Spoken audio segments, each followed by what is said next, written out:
everyone, my name is Alicia. Welcome to my channel and my kitchen. Now that the days are getting longer and it's getting warmer out, the chickens are going to start laying more eggs, which is great. But there might be a situation that you run into where you have an abundance of eggs in your fridge and you're really not sure what to do with them, or even on your counter, and you just need to use them up. I am going to show you many ways on how to use those eggs up. But the first one that I'm going to show you is how to make hard-boiled eggs. I'm not going to be hard boiling the eggs on the stove. I prefer to use my Instapot. I've been doing it this way for many, many years. I love my Instapot. It has been such a great item to have in the kitchen. So let's go ahead and get started making those hard-boiled eggs. A little trick that I want to share with you guys that's been passed down to me, I'm going to pass down to you with making hard-boiled eggs with fresh farm eggs can be incredibly difficult when you are peeling them.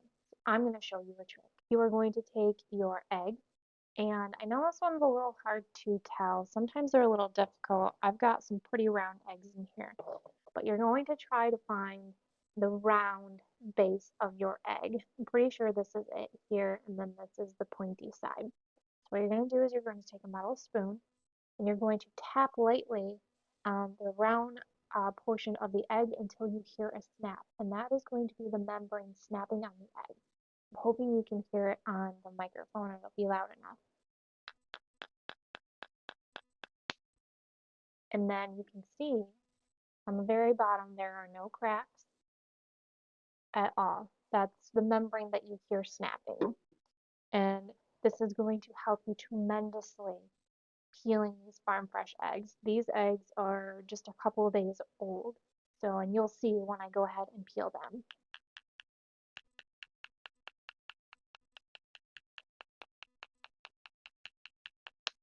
There it goes. Sometimes it might take a minute or so until you hear that snap, but I promise it works.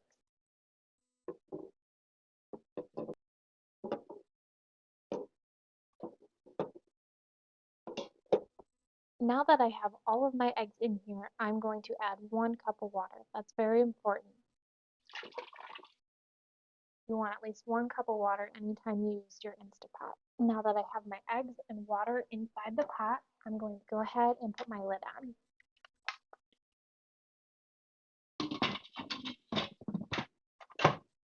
I'm going to set this for 5 minutes, which we are already there at high pressure, and I'll be back when it's all done. When I am cooking hard-boiled eggs inside my Instapot, I am using the 5-5-5 method, and that works really well for me. I know depending on altitudes, it's a little bit different, so you want to check on that. But what that is that you are cooking for 5 minutes, you are resting for 5 minutes inside the Instapot, and then ice bathing for 5 minutes. And it has worked really, really well for me, especially adding the tapping method to that to making peeling much easier. Now that my Instapot has rested for 5 minutes, I've released the pressure and the pin has dropped. I'm going to take the eggs out. Oh, that's so steamy. And one great thing about the tapping method is usually the eggs are, you can see right there, the shells have already, for the most part, either cracked or are starting to come off.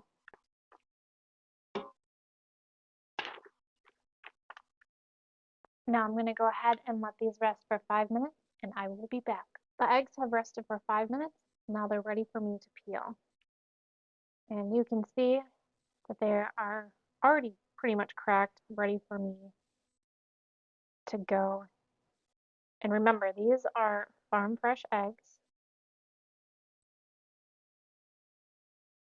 And they're peeling pretty good so far. Sometimes, every once in a while, you'll get one that won't peel really well.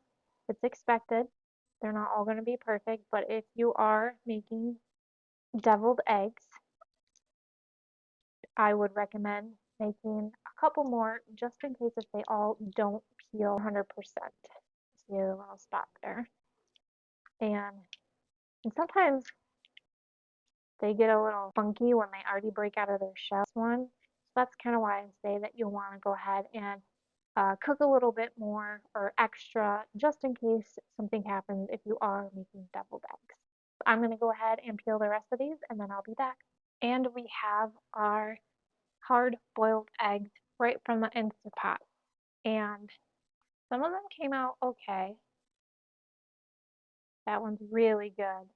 Still kind of warm, so I think, this one was today's fresh egg. I can tell that it's just so soft. So that's why I say cook a couple extra just in case.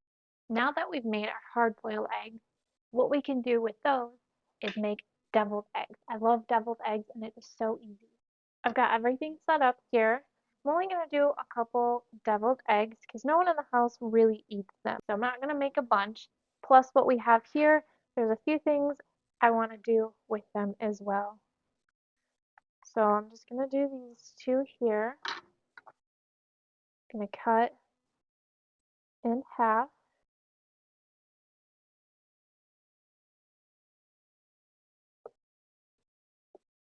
And then I'm going to take those yolks, plop them right into a container here.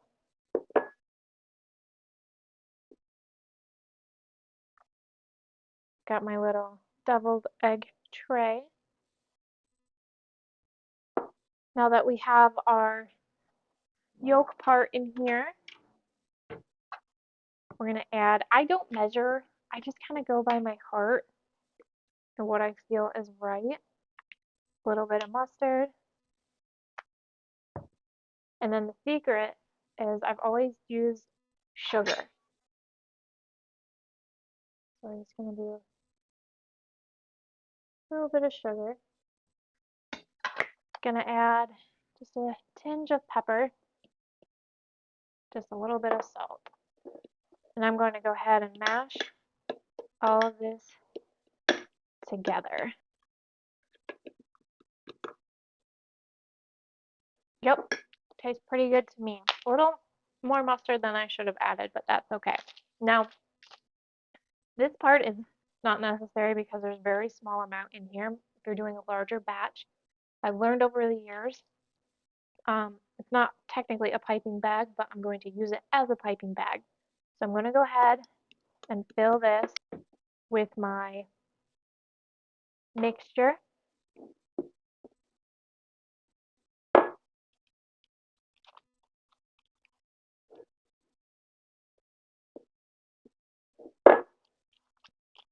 Now that I have my mixture in there, or the egg yolks, we're going to close it up. And I'm going to snip the corner off and use that to fill my egg. I'm going to take that mixture, move it over to the other corner, and then I'm going to start squeezing to fill these eggs.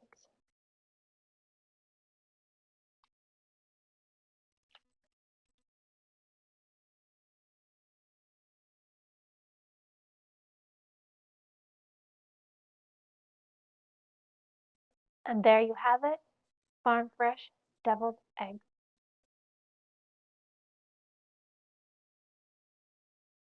Here we have our farm fresh deviled eggs. What we are going to be making next with those eggs is going to be egg salad sandwich, which is my favorite. I'm going to take the eggs that are not the prettiest. You can see it's still really soft compared to what this egg would be. So I'm going to take the 3 ones. Now I have this, but I like to use it. Makes it a lot easier versus cutting them up with a knife. And I'm going to take some mustard and I'm going to add mayonnaise. And once again, I don't measure. I just kind of go with my heart on this one as well. A little bit of salt. And you're going to add an onion as well. If you don't like onions, you don't have to add that to this. I personally love onions.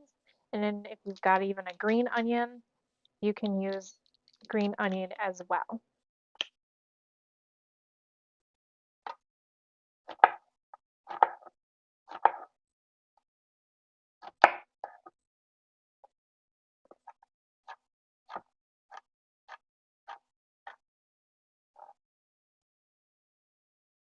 For my secret ingredient, a little bit of sugar. Let's get to mashing.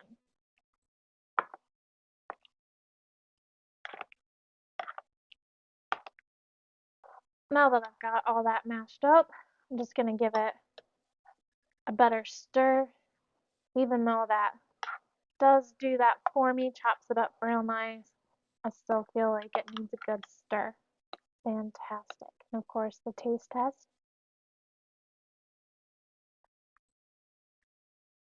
It's pretty good. I have shown you 3 different ways on how to use eggs in your house with hard-boiled, deviled eggs, and egg salad sandwich. Now there's one more that I want to show you that I like to make in this household, and it is so simple, and that's going to be a quiche. Now I personally use crustless quiche because celiac, and it's just easier to make it without. So let's go ahead and do that. I've got an abundance of duck eggs, so that's what I'm going to be using for my crustless quiche today. So I'm going to go ahead and crack these open. I'm only using 7 because duck eggs are so much bigger than chicken eggs.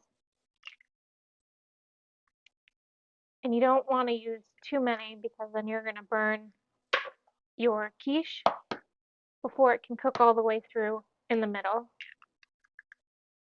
I might only actually use 6.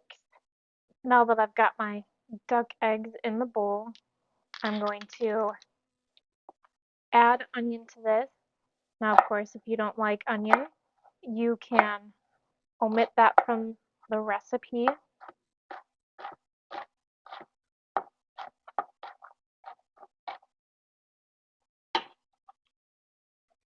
I am also going to add bell pepper and freeze-dried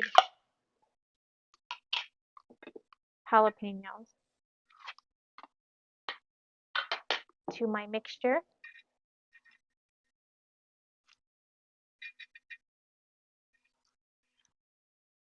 I think I've got a mixture in here of banana peppers as well. And then I'll go ahead and get these sealed back up. Let's go ahead and whisk this up.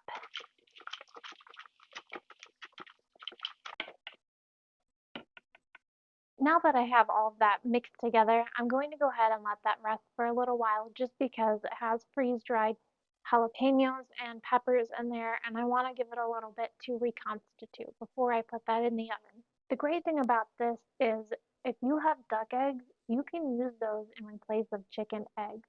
We have quite a few of those, so I figured I would use that to make the quiche instead of using chicken eggs.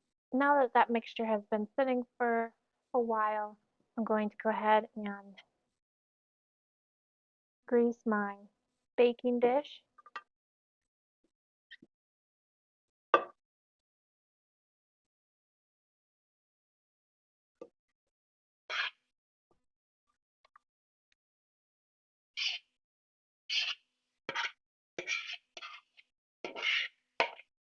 Going to add some pepper and salt. And now we're going to go ahead and put it in the oven.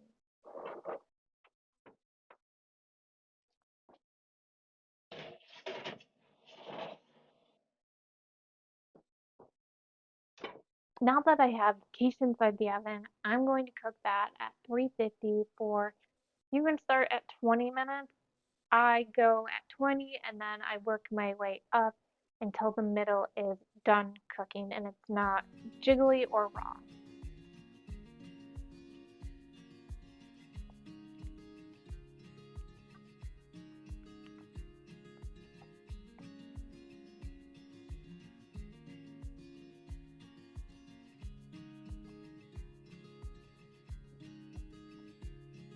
The quiche is all done and it smells wonderful. I'm so excited to eat it and I can't wait. Even though I have shown you so many different ways to use those eggs up, there are so many other options and recipes that you can do, and some of them are water glassing. You can freeze dry your eggs if you have a freeze dryer. You can also pickle them. There's just endless options. But I hope that I was able to help you in any way to use up those eggs that are sitting on your counter or your fridge. I want to thank you guys so much for taking the time out of your day to watch this video. We really appreciate that. Don't forget to hit that like, subscribe, and share. We really appreciate if you do that. It helps grow our channel, and I'll see you on the next one. Take care.